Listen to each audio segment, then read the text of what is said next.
The sun is rising over a battlefield, over the Atlantic Ocean. Beyond the horizon lie other battlefields, Europe and Asia. The sun moves west, toward the two Americas. Mountain and lake and plain, it lies 1,000 miles further east than New York, lies closer to Europe in the northeast than to the United States in the northwest.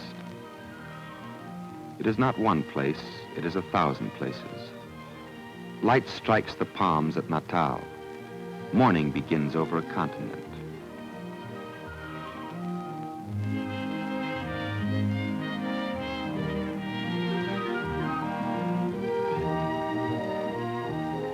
It is not one place, it is 1,000 places. The sun flashes down the harbor of Rio de Janeiro.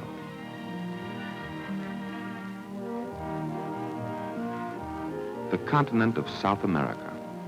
Not mountain and jungle alone, but great cities. Buenos Aires, the third largest city in the Western Hemisphere.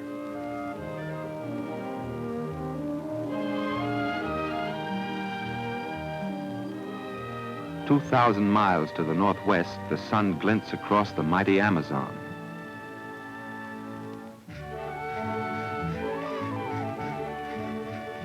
And in Caracas, the soldiers in the new white barracks begin their day. High in the Andes in Peru, the sun touches the Inca ruins, reminders of a civilization that flourished before the coming of the conquistadors. But the new civilization of South America lives and works and trades with the rest of the world. Turning her back on these symbols of the past, she looks to Europe and North America. Before the war, the trade of South America with Europe was nearly $1 billion a year. The trade with the United States was somewhat less. On the whole, South America sold her raw materials to Europe and used the money to buy manufactured goods. And of course, there was much trade between Europe and the United States. Thus, a triangle of trade was erected between 3 continents. This 3-cornered relationship was not a simple one. The variety of climate and resources produced a variety of trade. The Caribbean area, largely tropical, produced coffee, sugar, chewing gum, and bananas. 50% of the trade of this area was with the United States. The West Coast area, mountainous and dry, produced cotton, cacao, and minerals. Only 1/4 of its trade went to the United States.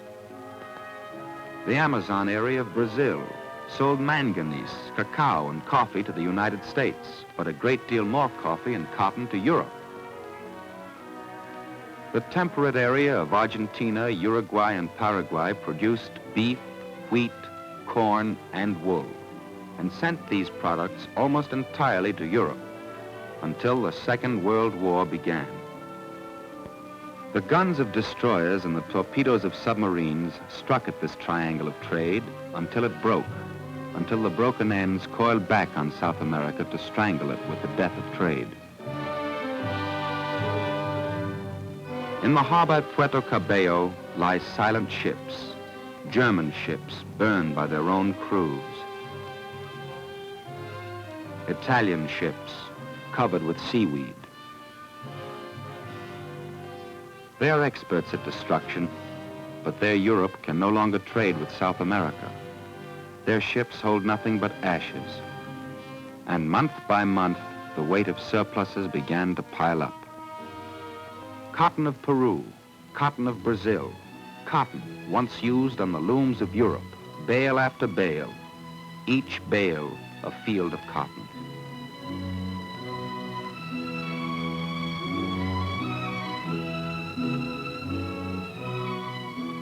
Cotton which South America needs, and needs badly, but cannot use, does not have the machines to use to weave 1/10 of its own cotton. The new warehouses filled to the roof with sacks of coffee. Here are the years of war: 1939, 40, 41, 42, 43. 1 billion cups of coffee, product of agriculture that grows nothing but a single crop. And the immense pampas of Argentina, with a climate like our own Midwest, grow beef, wheat, corn. But today, only the beef is taken. England needs it. It goes over at any cost. The wheat ripens too long in the fields, is dumped back into the silence of the granaries. 200 million bushels of surplus a year.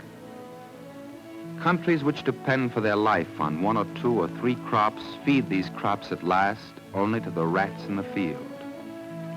The corn is stored outdoors. There's no more room in the warehouse. Will this food ever be eaten? Quien sabe? No one knows. It is corn that the United States doesn't need, that Europe cannot get. Corn has dropped to 1 cent a bushel.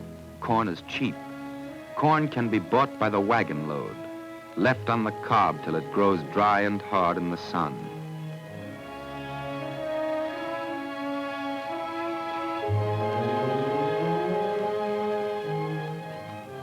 The corn of Argentina is being used as fuel for the furnaces of the factories.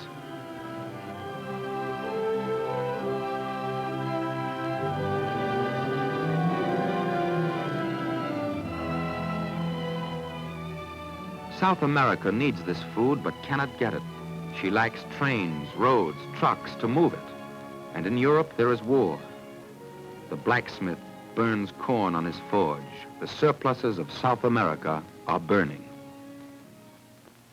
But other fires burn in South America, night and day, the fires of industry.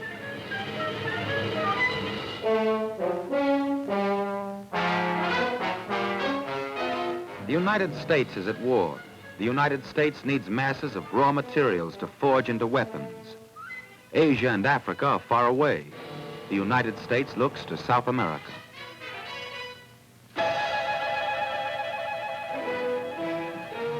Under the soil lie pools of high-grade oil. New wells go down night and day. Wells to supply new oil to American fighters.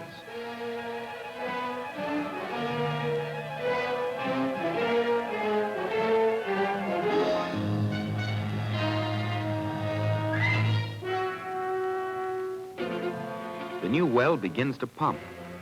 At first, there's nothing, only the yellow mud that smells of kerosene. But in half an hour, there's oil, rich oil, prospected and drilled and pumped out of the virgin jungle of eastern Venezuela.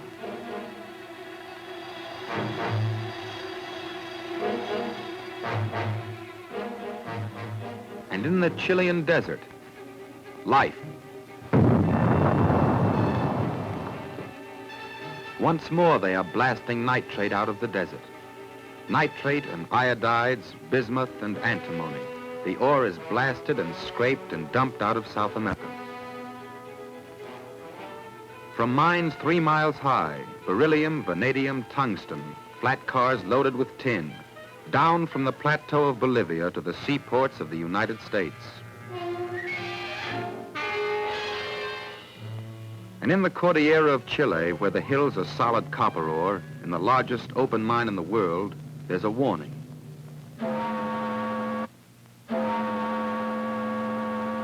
Then silence.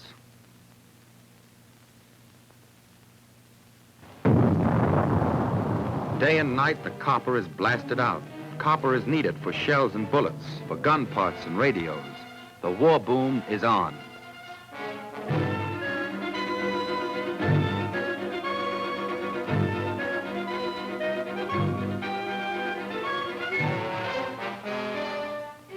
The metals needed by the United Nations, copper and lead and manganese, reach new levels of intense production. Sheets, bars, ingots, aluminum ore, sheets of mica, industrial diamonds and rare metals, and raw goods of every kind, pouring out of South America, moving by plane, steamer, and truck toward the factories of war.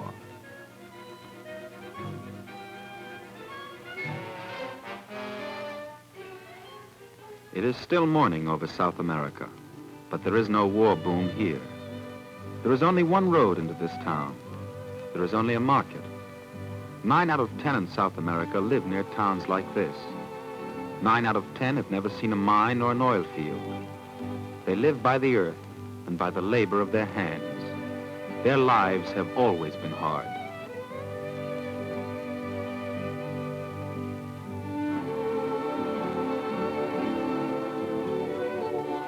Nothing changes here but the faces on the coins.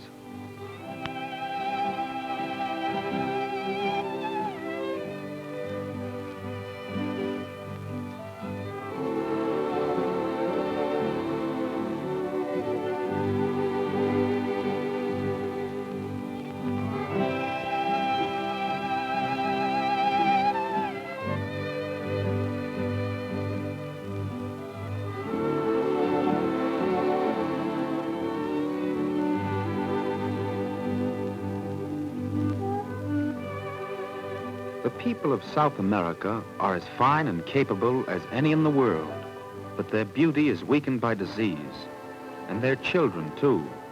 Many of them will die before they can read.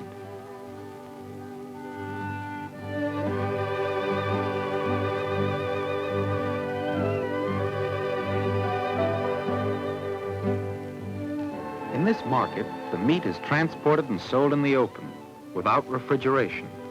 There is no ice and no means of making ice.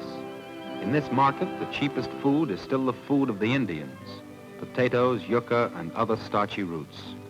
And being poor, this is what most South Americans eat.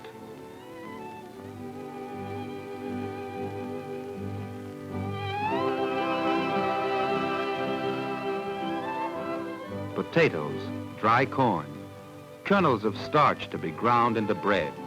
That's what is sold. That's what is bought in every South American town this morning. The morning passes. Corn is ground on a stone mortar. The midday meal is being prepared.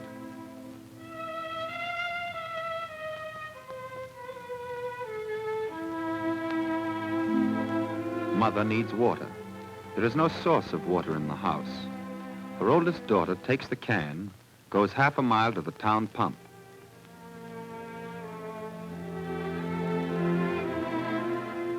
The utensil which the daughter carries has great advantages. It's quite unbreakable and it leaks only a little. It is the product of an American oil company. But this family has no use for the oil.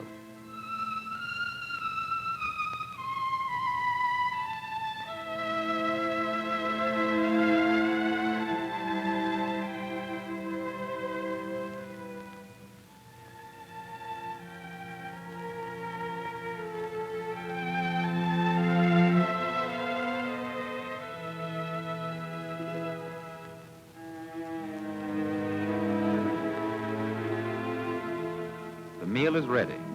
It is potatoes, squash, yucca. There's plenty of hot starch, but the vitamin content is not very great. No green vegetables, neither cooked nor raw. No whole grains, and no milk.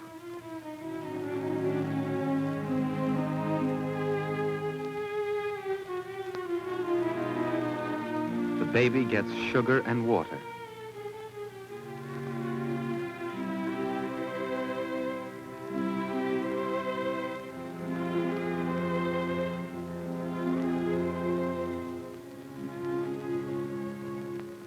In the father's plate, there will be a portion of black meat.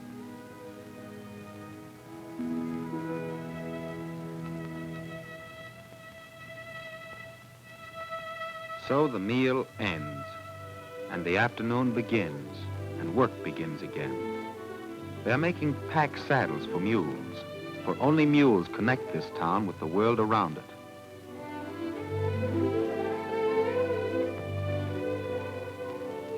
"300 years ago, a woman like this was making saddles exactly like this, without tools, out of straw, woven with bare hands.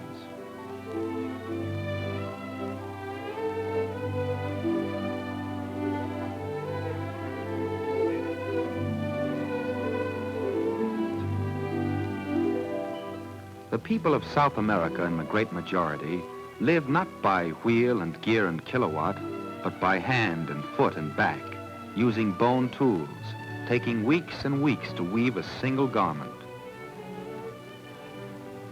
The productivity of such labor is very low. Only in the last generation has weaving by hand given way a little to weaving by machine. Machines that can make 100 yards while the weaver makes one. Machines that can make clothes out of the surplus cotton of South America.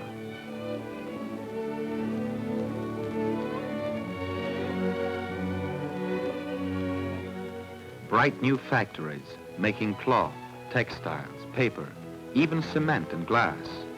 New thousands of industrial workers, but they are only thousands. The millions of South America still work in the old way. Work on the land, scratching the earth with slow oxen and a wooden plow.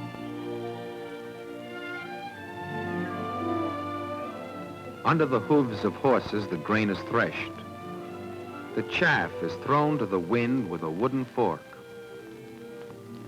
This is the agriculture of 1,000 years ago. The fields of wheat lie beautiful in the afternoon light, but beyond them is erosion, increasing like a disease. In this country, a farmer will say, yes, there was good land in this valley, but it was plowed too often. Now there is always too much water or too little water, and sometimes no seed will take root.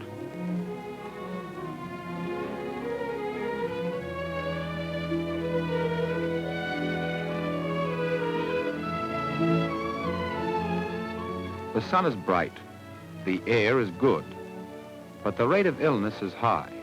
The chief disease, malnutrition. Everywhere in the world, somehow, the face of poverty is the same. How will this girl grow up? Into what kind of South America?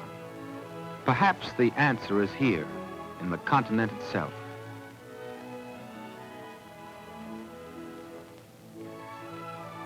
For while the great centers of population are in Argentina, in coastal Brazil, in central Chile, and in the high plateaus of the Andes, there are vast agricultural areas still unused. Venezuela has many thousands of square miles. Colombia, Ecuador, Bolivia, Peru, and Brazil has the region of the Amazon. In these unused lands lies the agricultural future of South America, but they are not easy to use. They are warm, flat, rich. They have abundant water, too much water. They are covered with stubborn jungle, and they are sparsely populated.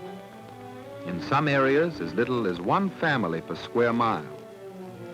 And here, once more, there are few tools of any kind.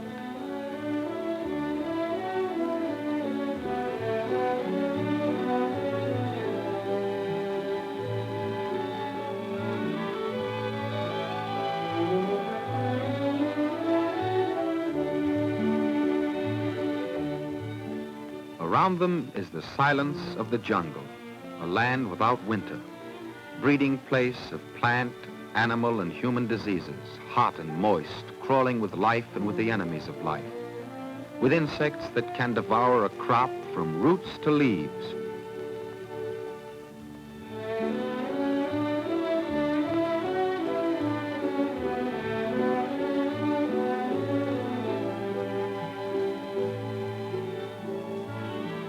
How can this land be conquered? Can this house become a city? Are there tools to do the job? The tools are still in the ground. Unknown, unused, the wealth of South America still lies enclosed in stone. In Peru, in Chile, Venezuela, Brazil, 1 billion tons of iron ore, and all the metals of the world, and enough water power to electrify the continent.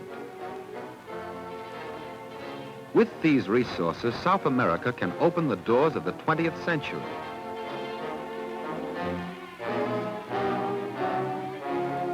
The steel is ready. The steel that will go not to Pittsburgh, Lancaster, or Yokohama, but steel to be forged into more machines for South America. Steel to be delivered into the arms of the future.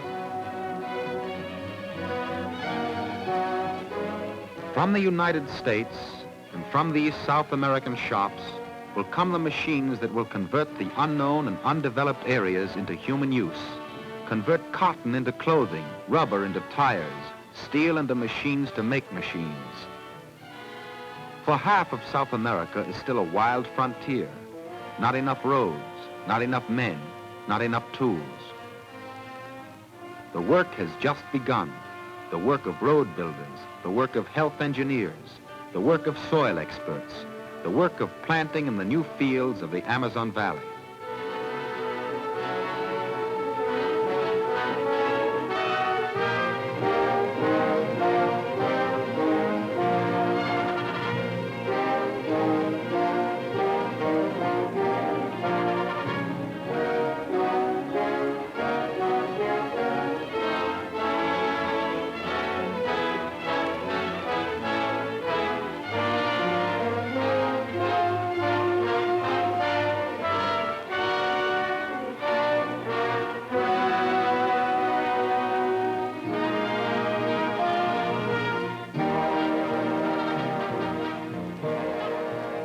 The seeds are those of rubber.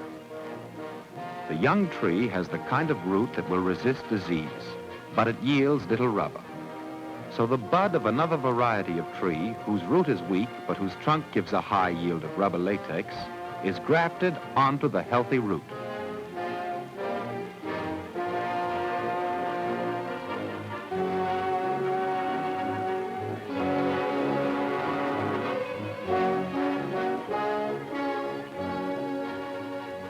Seven years of care by Indian workmen of the Ford plantation, and out of the Amazonian forest comes the full yield of liquid rubber. Science can make the jungle straight, make it yield, not one crop, but many. Oranges as well as industrial rubber, pineapples as well as rice and cacao, and all the known vegetables of the world.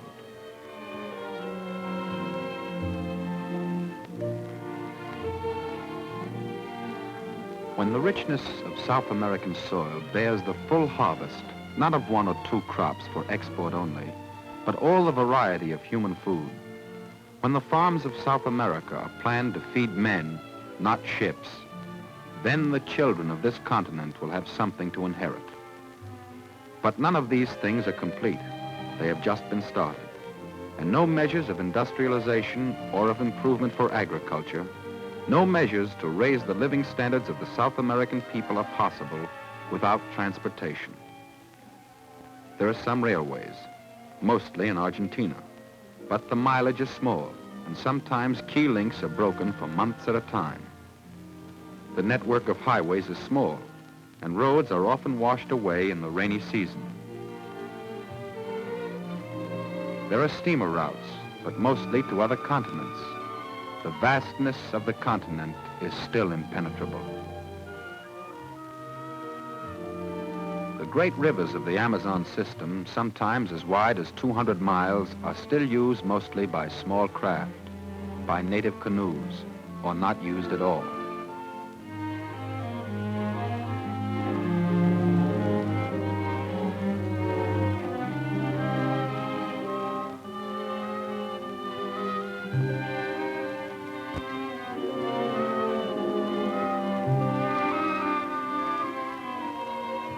The jungle still remains untamed and unused.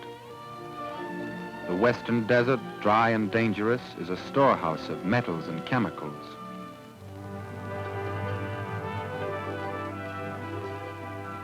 One railroad and one highway across the length of its 2,000 miles.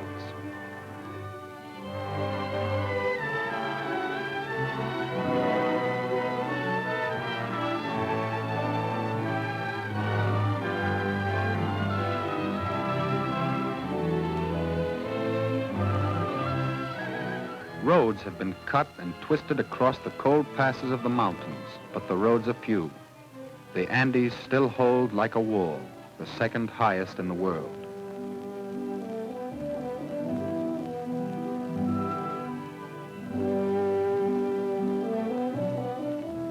To build any road here is a trick of engineering acrobatics.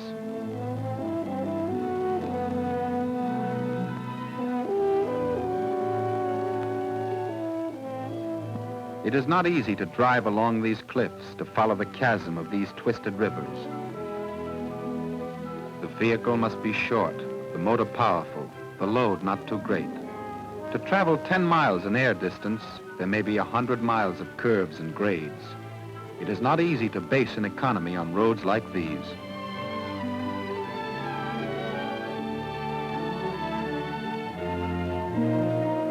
Because you cannot go fast, you cannot go far.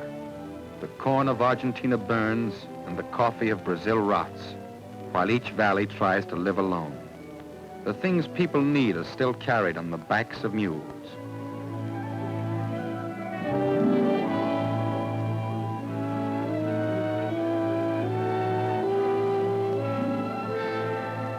The long afternoon of South America is measured out by the hooves of mules, by the feet of men too poor to buy shoes. The freight of South America still goes on the backs of a man, a woman, a child.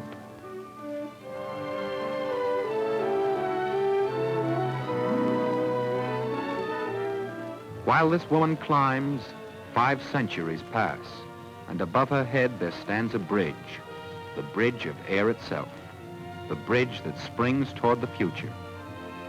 No area in the world is self-sufficient, and the greatest amount of trade has always been between the most industrialized countries. Air transport will bring any place in the world within 60 air hours of South America.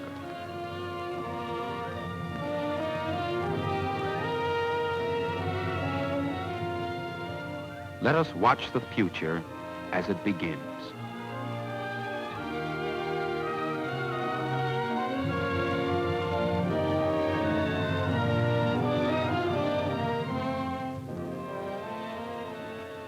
What will go up with this enormous plane? Is it farm tools, fertilizer, tested seeds? It will carry as much in 1 year as 100 trucks, 10,000 mules.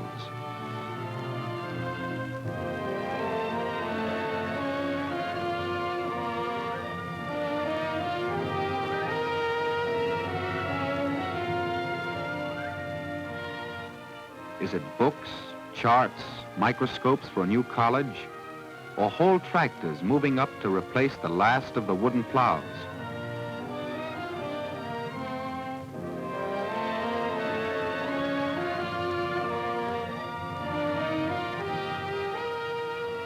The plane is ready with its 20 tons of cargo. It takes off from Santiago, Lima, Quito, from cities not yet built.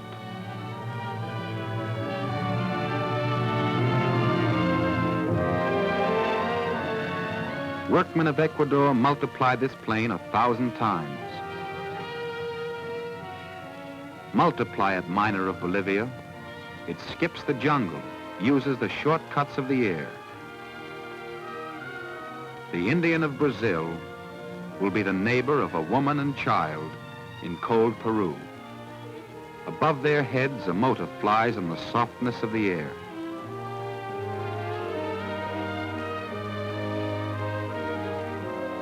It can bring you what you need, South American. It can lift it over the deadly snow of the volcanoes.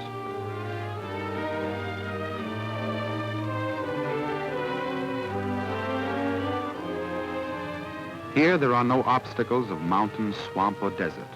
Here there are no boundaries between country and country. The air itself can carry the traffic of all the continents. The air is the bridge into the future.